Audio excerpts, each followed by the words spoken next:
Sementara kembali datang hanya bawa hasil kandungan saja, maka saya juga rasanya bingung. Bapak desa harus lebih teliti.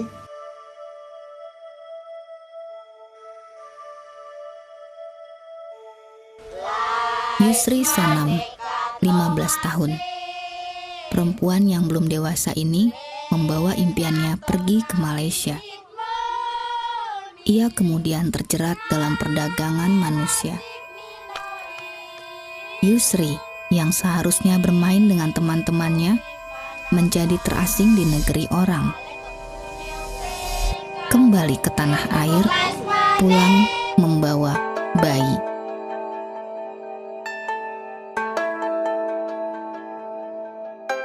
Melangkah di jalanan Oel Beba adalah setapak perjalanan kembali ke masa lalu. Wilayah yang tenang, damai. Namun wilayah ini disebut sebagai wilayah tertinggal di Indonesia.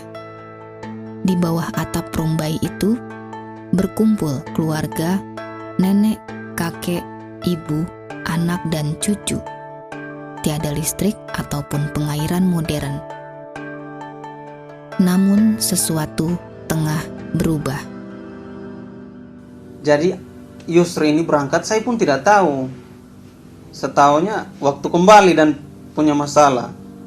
Nah, itu baru saya sebagai keluarga saya rasa prihatin. Saya ambil alih untuk melapor ke BP3 untuk bisa tindak lanjut ke Jakarta, ke Badan Deputi Jakarta, tapi sampai saat sekarang juga belum ada hasil yang jelas. Kemarin saya sempat tekankan ke kepala desa bahwa untuk sementara waktu coba Bapak desa harus lebih teliti.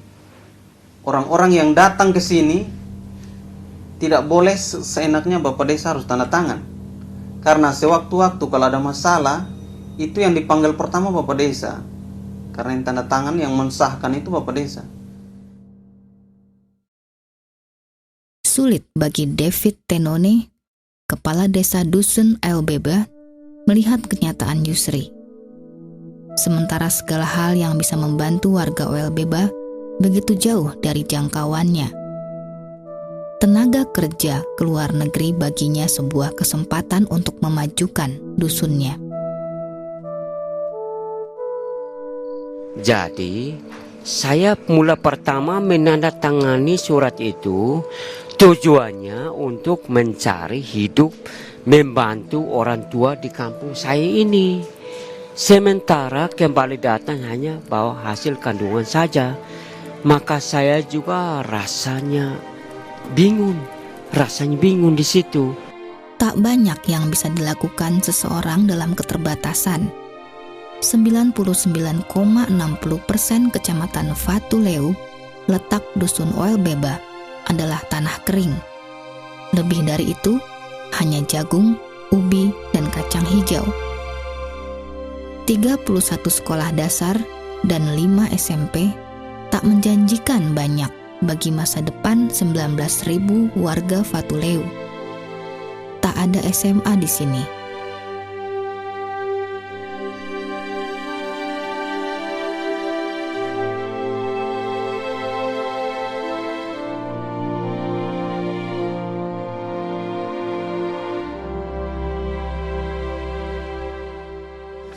Itu kamu percaya sama yang ngajak kamu ya, berarti om kamu ya.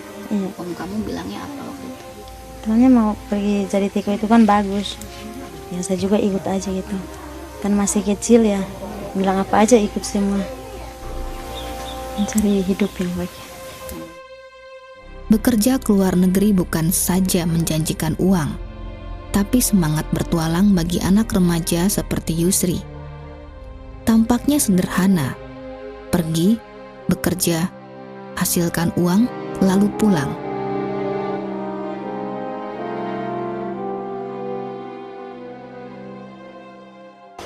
Kepala desa dulu. Kepala desa dulu. Terus Baru ke PT. PT-nya namanya? PT Alkurnia.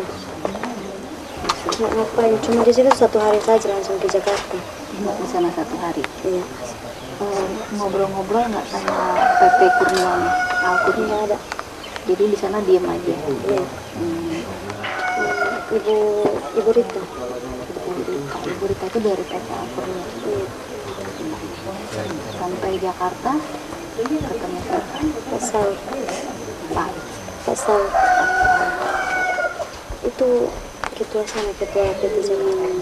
Waktu itu apa yang Yusri lakukan di sana? Kita belajar bahasa Melayu, bahasa Inggris, belajar masak. Ya banyak lah belajarnya, sapu-sapu gitu. Waktu itu usia Yusri berapa tahun? Masih jalan 15. Masih jalan 15 tahun. Iya. Waktu itu Yusri tahu nggak surat-suratnya itu apa aja? Dulu itu surat kan ada paspor sama tiketnya aja. Usia Yusri waktu itu ditulis 15 tahun apa enggak dalam Ya. paspor? Nah, kalau dalam paspor itu kan itu 25 tahun gitu. Jadinya ditulis Yusri umurnya 25 tahun. 25 tahun. Kesederhanaan pikiran anak remaja seperti Yusri ternyata membawanya masuk dalam perdagangan manusia atau trafficking.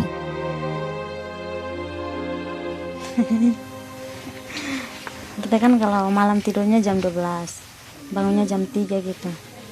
Pas tuh bangun langsung cuci baju, sapu, ngepel, cuci piring. Pas tuh masak air panas. Pas tuh masak sarapan pagi gitu. Pas tuh kalau belum pagi juga udah masak cuci mobil. Kalau masih malam tuh kan saya takut gitu. Takut jadi nggak mau keluar. Kalau udah pagi dia bangun mau pergi kerja, mobilnya belum dicuci, itu kan dia marah. Dia marah, kadang-kadang dia tendang gitu. Kalau nggak dipukul, ditempelin pakai tangan gitu. Kalau saya tuh diam saja, nggak mau ngomel.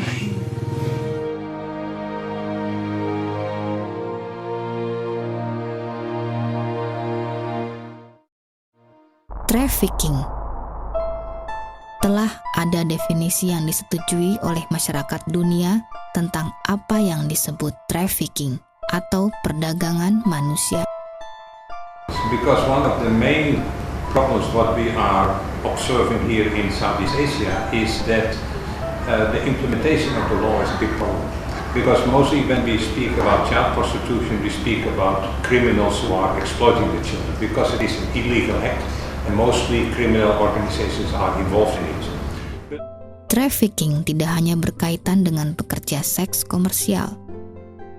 Definisi trafficking itu sendiri kalau kita mengacu pada protokol Palermo itu ada 3 unsur yang harus dipenuhi. 1 itu unsur proses, kedua itu unsur cara, dan ketiga unsur tujuannya gitu. Tapi kalau untuk perdagangan anak memang ada bedanya. Jadi kalau perdagangan anak itu unsur yang harus dipenuhi itu adalah unsur prosesnya dan kemudian unsur eksploitasinya. Yusri terjebak dalam trafficking di usia 15 tahun. Usia anak. Usia di bawah umur sebenarnya tak legal untuk bekerja ke luar negeri. Trafficking pada anak berbeda dengan trafficking pada dewasa. Trafficking anak adalah tanpa atas cara. Jadi unsur cara itu tidak relevan untuk digunakan untuk anak-anak. Jadi walaupun dia tidak ditipu, walaupun dia tidak diancam, dia tetap harus dianggap korban perdagangan manusia kalau unsur proses dan unsur tujuannya sudah terpenuhi. Mbak udah pernah dengar undang-undang trafficking yang baru nggak? Sudah, tapi belum punya. Sejauh mana nih Pak sosialisasi undang-undang PT-PPO itu sendiri? Ya, jadi kita pemerintah sudah meluncurkan atau menetapkan ya Undang-Undang Nomor 21 Tahun 2007 tentang pemberantasan tindak pidana perdagangan orang. Itu pada tanggal 19 April tahun 2007 sudah ditetapkan. undang-undang ini mengamanatkan pada dasarnya adalah bagaimana melakukan upaya pencegahan sampai dengan penanganan dari korban perdagangan orang, kemudian menindak pelakunya dengan sanksi pidana dan sanksi penjara. Sanksi pidana penjara dan sanksi pidana denda. Dan tentunya hal ini tergantung pada upaya-upaya penegakan hukum yang dilakukan oleh aparat baik kepolisian, kejaksaan maupun pengadilan hakim. Ada 4 hal yang harus kita lakukan. Pertama adalah upaya pencegahan. Kemudian yang kedua upaya perlindungan terhadap korban. Yang ketiga upaya penegakan hukum, penindakan hukum, dan pengembangan norma hukum. Kemudian yang keempat kerjasama dan koordinasi. I think the main problem is actually the complexity of it. There are just the scale of Indonesia, the geography, the population. It makes it much more of a difficult issue here. Metropolitan, kota-kota besar di mana pertumbuhan ekonomi seolah jalan tak berujung. Sebuah kultur diciptakan.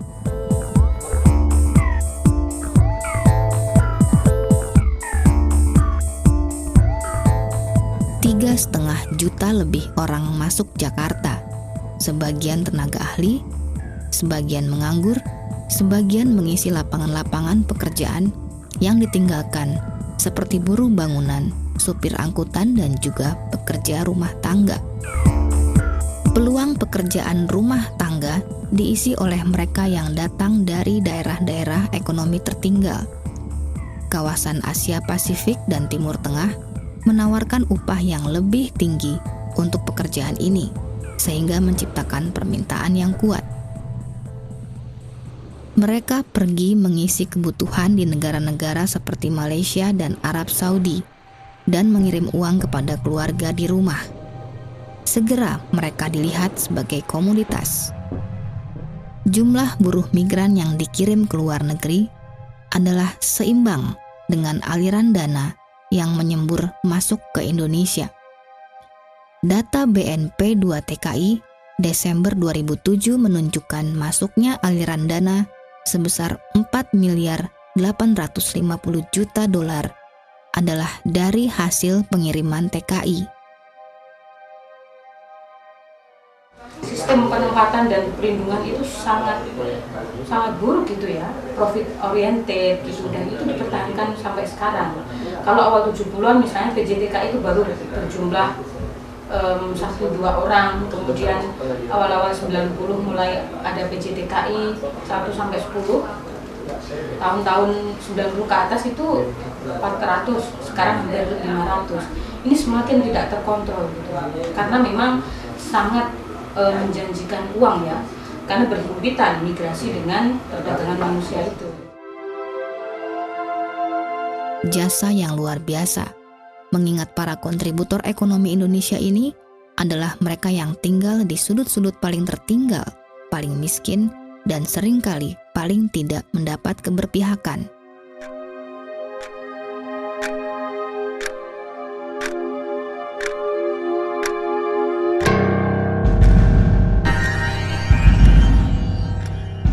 Ini adalah bagan bagaimana ranjau-ranjau trafficking siap memakan mereka dalam perjalanan keberangkatan maupun pemulangan.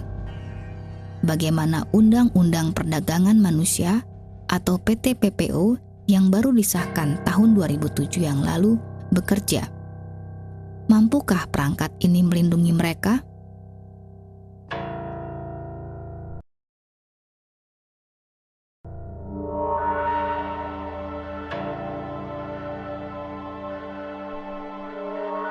Seberapa bagus pun kita bisa melahirkan undang-undang dan seberapa pun kerja keras kita untuk ini, tapi selama perekonomian negara ini masih seperti ini, maka undang-undang seperti apapun tidak akan efektif. Karena pengalaman kami Mbak dulu, Undang-Undang Perlindungan Anak sama KDRT ini sudah ada undang-undangnya. Pada saat kami pakai ditolak, karena jaksa sama pengadilan nggak punya undang-undang Mbak. Jadi sempat kami mohon bantuan dari perempuan untuk buat move. supaya undang-undang ini bisa digunakan. Undang-undang perlindungan anak 2002 Mbak udah ada. Itu kami baru gunakan 2005 Mbak. Untuk mengurangi, mengeliminir ini, itu pun juga harus ada integrasi dengan pihak kepolisian dan sebagainya. Apapun juga pusat membuat regulasi, kabupaten provinsi membuat regulasi, tetap tidak akan jalan itu persoalannya.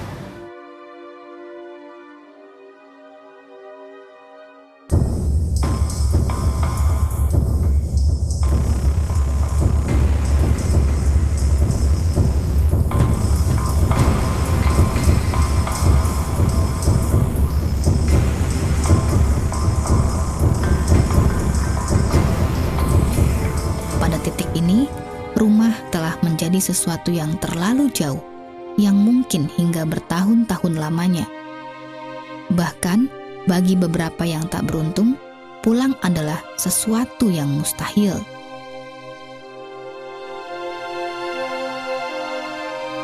Seperti Yusri, ketika turun dari pesawat dan menginjak Bandara Soekarno-Hatta, ia tak diperkenankan keluar. Yusri dipisahkan dari rombongan pengguna jasa penerbangan. Pemisahan ini dilakukan berdasarkan paspor.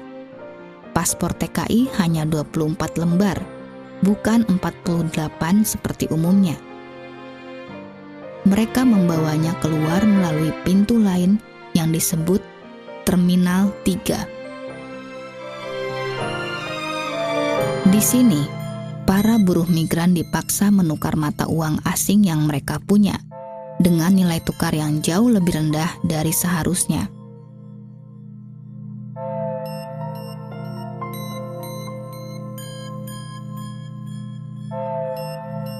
Sementara para pengguna jasa penerbangan lain bisa dengan mudah keluar dengan menggunakan bus shuttle bandara, taksi, atau dijemput keluarga. Para pahlawan devisa ini dihadapkan pada daftar angkutan yang mahal, lebih tinggi dari biaya normal. Petugas bahkan tidak memperkenankan keluarga menjemput. Di sini, mereka dihadapkan pada pemerasan oleh bangsa sendiri. Sementara Terminal 3 dibangun awalnya dengan niat baik untuk melayani TKI yang bermasalah, tapi prakteknya justru menimbulkan masalah. Saya sering dengar seperti itu. Cuman saya juga suka tanya sama petugas di bandara. Satu, masalah money changer. Memang saya money changer itu tidak membuat nyaman ya, mereka tarik. Tapi mereka kan, keberadaan mereka di sana itu kan legal. Ya, artinya mereka diizinkan buka money changer di sana. Kemudian kalau dikatakan sedang penjara, kalau menurut saya enggak juga, karena sampai saat ini tidak ada laporan. Pernah ada pelaporan bahwa TKW ini, ya kan, diambil handphonenya, kemudian dilecehkan segala macam. Itu kita sidik, kita sudah dapat orangnya, ini dapat, ditangani oleh Polres Jakarta Timur. Ada itu. Cuman yang saya bilang sarang penjahat itu tidak ada laporan, Mbak, masalahnya. Ya. Saya berharap ini para TKW ini mau melapor deh. Dan kalau korban melapor nggak usah takut, pasti akan kita lindungi.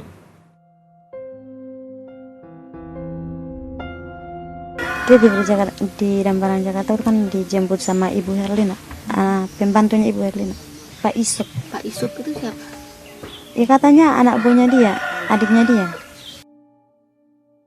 Saat ia masih belum punya kendali atas dirinya, seseorang datang mendekat.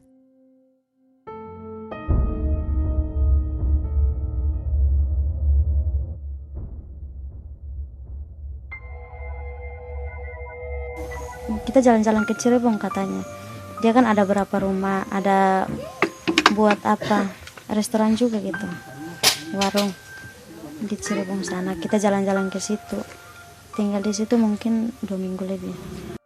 Berapa orang sih di sana ditampung? Kira-kira mungkin 300 lebih lah.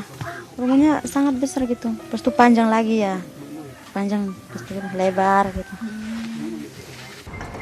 yang paling kumuh sekalian yang hanya punya rumah kontrakan petakan, di situ ditampung tenaga kerja ada. Mau 20 orang tidur berjajar ke ikan asap, ke ikan dipanggang.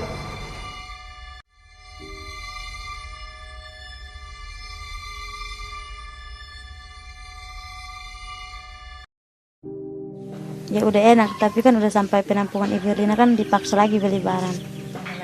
Ya berubahnya perasaan malu gitu. Jadi terakhir saya juga paksa diri beli aja gitu. Itu tab sama HP. Ini jaket yang ini sama celana jeans satu. Berapa ya sering bayar? Tabnya ada 1.800.000. HP-nya 1.300.000. Ininya 100. Terus tuh celana jeansnya 100 juga. Jam tangan yang agak sama kayak kuning itu, katanya Mas itu 50. Iya. Jauh dari rumah, keterbatasan komunikasi dengan keluarga dan akses publik, tanpa perlindungan siapapun. Formula ampuh untuk melemparkan seseorang ke dalam eksploitasi, pelecehan, dehumanisasi, dan perendahan martabat.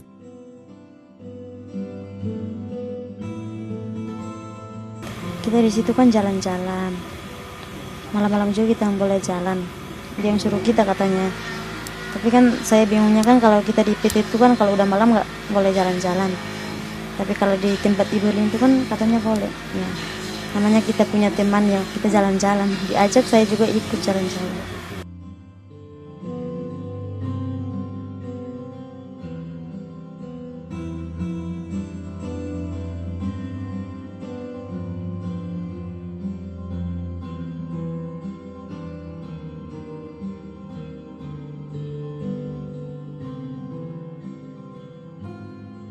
Janjinya kapan Ibu Herlina mau kasih itu uang? Katanya kalau udah sampai sini 1 minggu baru dikirim. Tapi kita kan udah pergi cek, kosong, belum ada uangnya.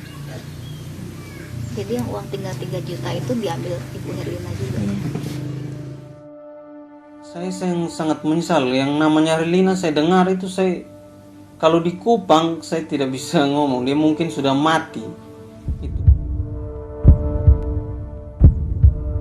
Dia sudah sangat menyusahkan banyak orang. Rata-rata anak orang NTT yang balik itu harus lewat dia. Itu penampungan, katanya dia di bawah Depnaker itu saya.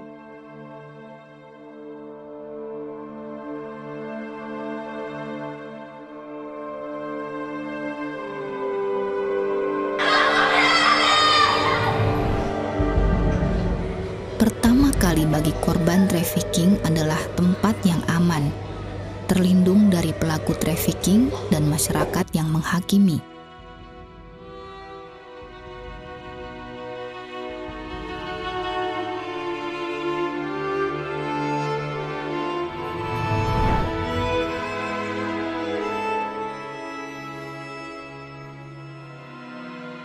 Sejak tahun 2005 Rumah Perempuan mulai serius soal penanganan trafficking. Ada sekitar 64 kasus yang ditangani oleh Rumah Perempuan. Jadi eksploitasinya ada tenaga kerja, tapi ada juga yang beberapa kasus yang eksploitasi seksual. Nah, antara lain ada satu kasus yang kebetulan baru-baru ditangani oleh Rumah Perempuan, anak di bawah umur. Waktu di traffic dia umur 16 tahun. Dia dari salah satu kabupaten di NTT, Kabupaten Manggarai. Anak ini dibawa seseorang ke Malaysia. Jadi pertama itu di Manggarai dia ditampung dulu di salah satu penampungan. Setelah itu dia dibawa ke Larantuka, salah satu kabupaten lain lagi, tetapi merupakan pintu masuk atau pintu keluar untuk orang-orang yang mau keluar negeri. Setelah beberapa hari di penampungan, dia dibawa ke Larantuka dan dari situ dia langsung ke Jakarta. Setelah di Jakarta dia ke Malaysia. Sampai di sana dia dijemput oleh agennya dan dibawa ke majikannya. Dan mulai saat itu dia bekerja di sana, finish kontrak. Dia 2 tahun di sana. Tapi setelah di sana dia tidak memperoleh gaji yang seperti dijanjikan awal, bahwa setelah bekerja di sana tiap bulan dia akan mendapat 450 ringgit. Dan ternyata dia tidak dibayar sebesar itu. Ya. Dan bukan tidak sebesar itu, malah ketika dia pulang dia tidak membawa apa-apa.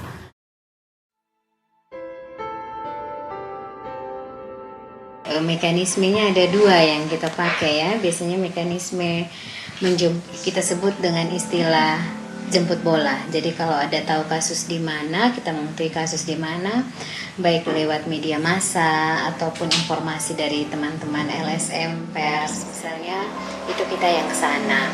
Tapi ada juga yang korban datang ke sini dan tahapannya adalah tentu setiap orang yang melapor ataupun kita menjemput bola itu melalui proses konseling. Dari proses konseling kita bisa mengetahui apa saja menjadi kebutuhan korban. Kalau dia mempunyai kebutuhan untuk layanan kesehatan, kita akan merujuknya ke tempat yang menyediakan layanan kesehatan yang tentunya sudah bekerja sama ya dengan Rumah Perempuan.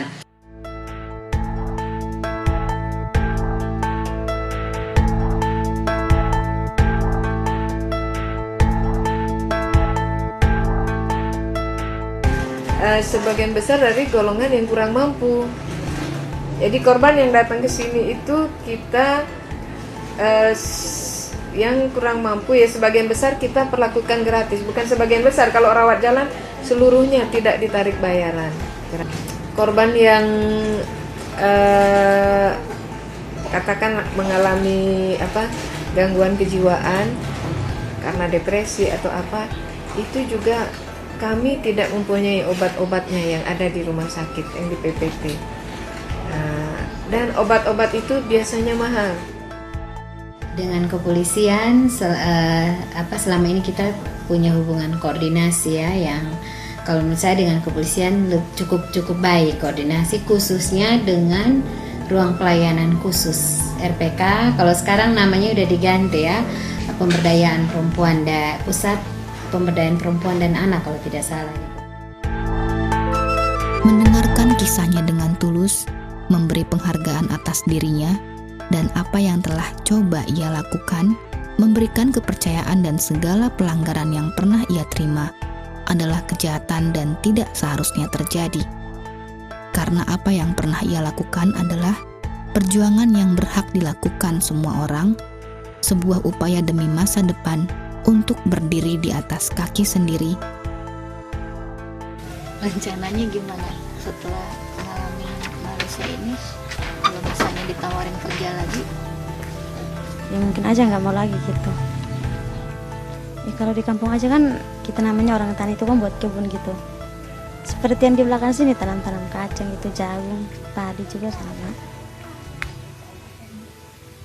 Yusri pernah sekolah kan? Pernah. Sampai tamatan apa? Tamatan SD. Tapi membunuh cita-cita bukanlah gagasan yang baik. Perempuan berhak mendapatkan penghidupannya sendiri, termasuk bekerja ke luar negeri di usianya yang dewasa. Perempuan tidak boleh terus dibiarkan bergantung pada laki-laki, dan itu satu hal yang positif. Harus kita hargai dan mesti kita perjuangkan supaya perempuan juga memiliki kesempatan kerja yang layak sehingga mereka punya penghasilan ekonomi, tidak lagi bergantung pada laki-laki. Tapi pada sisi lain kita lihat dari perlakuan hukum terhadap perempuan-perempuan dalam hal tenaga kerja, orang masih melihat perempuan itu sebagai makhluk yang setengah orang atau bukan orang. Karena itu kesempatan kerja yang terbuka bagi mereka ini oleh sekelompok orang atau juga secara diam-diam itu dianggap sebagai sebuah kesempatan untuk memeras dan memperdaya perempuan bagi kepentingan ekonomi pihak-pihak.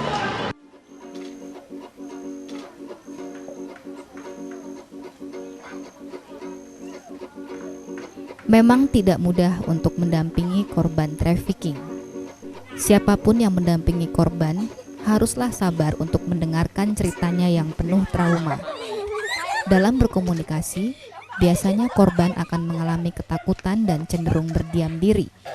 Cara menghadapinya adalah kita harus melakukan pendekatan perlahan dan bersabar hingga akhirnya korban mau bicara. Berikan waktu kepada korban agar dapat merasa nyaman terhadap pendamping, psikiater ataupun dokter. Permasalahan yang dihadapi sekarang adalah kurangnya pemantauan keadaan korban selanjutnya. Hal ini disebabkan karena kurangnya sumber daya manusia dan alokasi dana dari pemerintah. terutama kebutuhan transport bagi pendamping, dokter, dan psikiater. Selain itu, perlu diperhatikan pula penyediaan obat-obatan, kebutuhan makanan, alat mandi, serta pakaian ganti untuk korban.